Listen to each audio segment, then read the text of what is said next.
பாருங்க பாருங்க, இங்க ஒரு அதிசயமான பாதை இருக்கு. நம்ம திரும்பி போயிடலாமா? நாளை இதை முழுக்க ஆய்வு பண்ணணும். அடுத்த கட்டத்தில் என்ன நடக்கும்?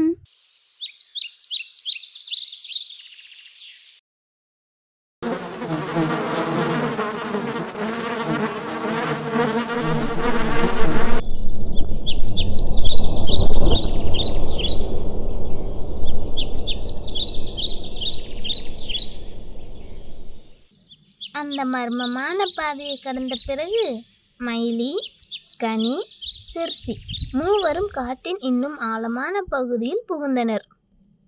அங்கு அவர்கள் ஒரு பெரிய பழைய மரத்தை கண்டனர்.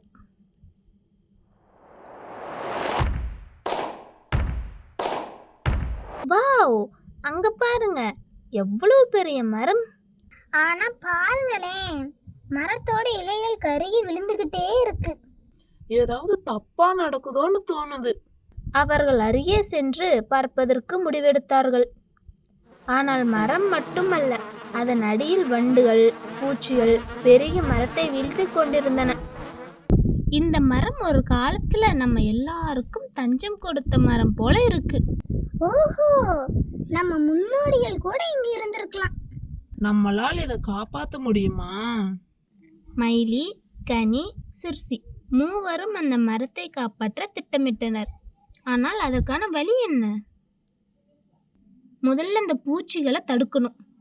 ஆமா, நான் புது இலை கொத்துகளை எடுத்துட்டு வரேன். நானும் அருகே உள்ள அரிசி மூங்கில் கொண்டு வரேன்.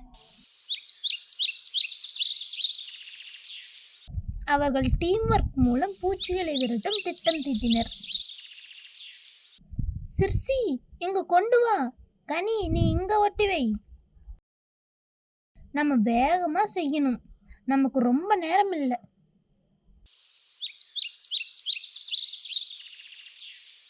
பாருங்க, பூச்சியெல்லாம் அப்படியே பறந்து போகுது.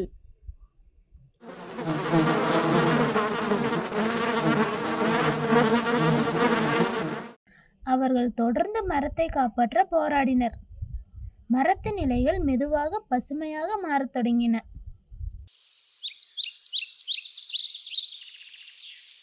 வெற்றி! நம்ம முயற்சி வெற்றி அடைஞ்சிடுச்சு. மரத்துக்கு இப்ப உயிர் திரும்ப வந்துருச்சு. நம்ம 3 பேரும் சேர்ந்து எதையும் சாதிக்கலாம். அந்த நாளில் 3 சிறிய பறவைகள் காட்டின் ஒரு பைரவ மரத்தை மீட்டு அந்த பகுதிக்கு உயிர் கொடுத்தனர்.